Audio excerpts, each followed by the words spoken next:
Hi, this is Dr. Go, and if you're new to this channel, it was basically built as a resource center for my students. However, some people have found some things on this channel kind of useful for their own violin playing, so I keep posting stuff up. I hope you guys find something useful on here somewhere.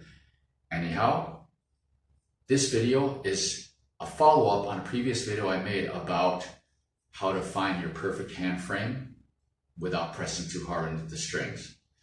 Now, what I mean by follow-up is how do we apply it into regular playing?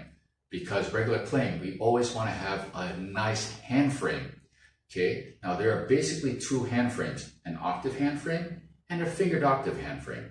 Today we're just going to talk about developing the octave hand frame. So, in order to get that, first, please rewatch my old video. I'll put it down in the description, the link in the description.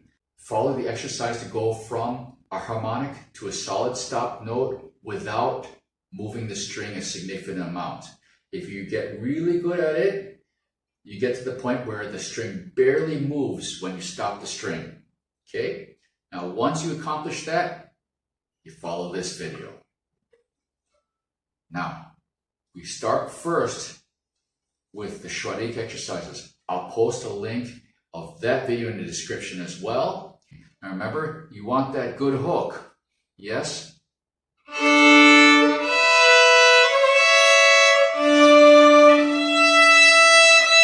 Yeah, and really get all the fingers in tune with the drones. Now I know I missed a little bit. Very sorry about that. Like I said, I just got back from the gym, haven't warmed up yet. But anyhow, once you get that, try adding a bit of vibrato. And important step, for those of you who had a lot of thumb thumb tension, try this exercise without the thumb. Here's the key point.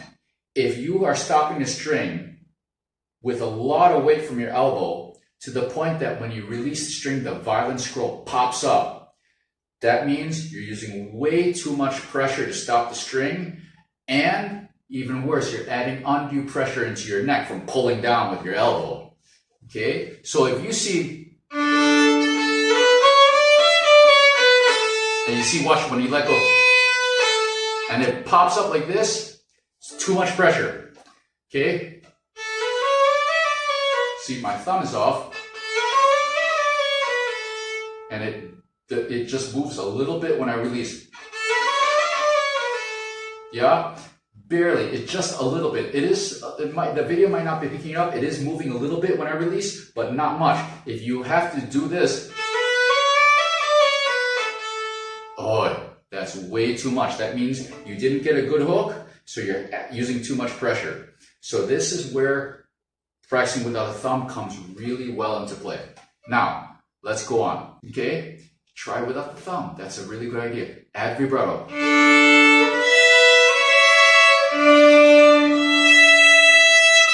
Again, without the thumb.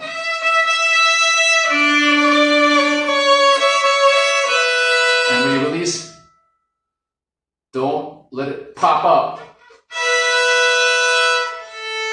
Just a little bit, okay? Now, once you have that set, the next thing is to apply it to the octave itself. Now, when you first start, it's important to remember to lead with the third and fourth fingers in finding the octave and adjust that first finger to tune it. So on the first one, of course, with an open string, you always start with the open string. Okay, third finger, yes, you can see third finger. Now, what we're going to do is instead of doing a scale, we're going to do a chromatic all the way up. And I like to start with the G and D string because they're the hardest. And go all the way up here to the top and try to keep the fingers in tune the whole way. So here's some key points. Get this one. Now the next one, 4, start with the 4. And if you're one missing, if you miss like this, adjust the first until it's in tune. And important, try not to let your fingers push down all the way to the fingerboard. Yeah? If you can, and I like to have students do this without the thumb. vibrato. And use a free bow. And as you're going, and you can do this because as long as you don't press the string, you can slide easily. And remember, because you're stopping the string without significant pressure, it's easy to slide. Okay, now, I recommend when you first do this, go really slow. I would say maybe 2 bows for every semitone or half step.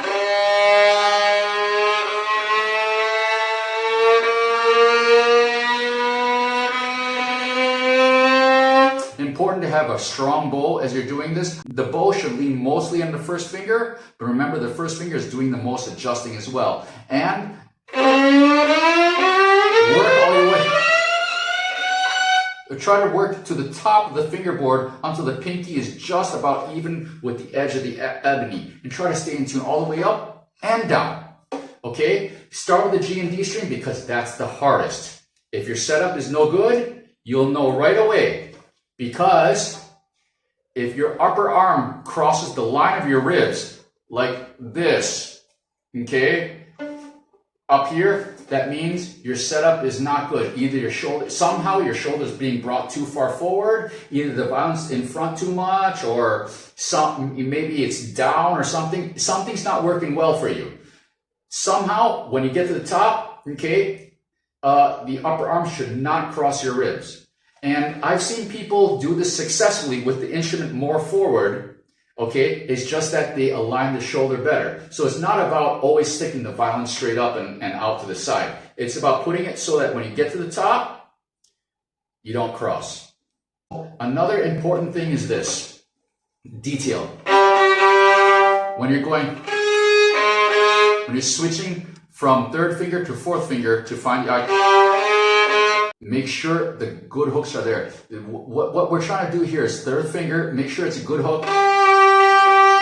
So I want to be able to hit this solid without significantly moving these strings. See, if I press all the way down, you can see that move. Yeah, I don't want that.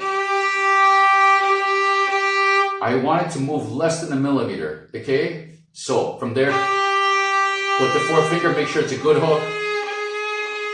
Okay, keep that good hook. If you start with a good hook and your sound goes, that means you lost your hook. And find the first. From there, start going. Okay, and whether the students are studying classical, jazz, rock with me, I have them all doing this exercise because they need to learn the entire fingerboard. So I found that this really helps them to learn the whole fingerboard and their hand frame, because as we know, the higher you go, closer together your fingers come.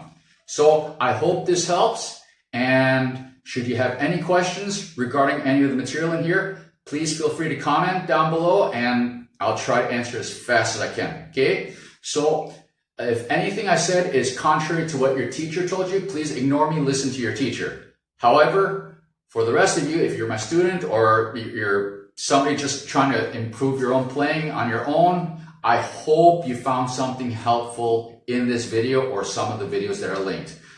And as always, wishing you all the best in the journey of this incredible instrument. Cheers.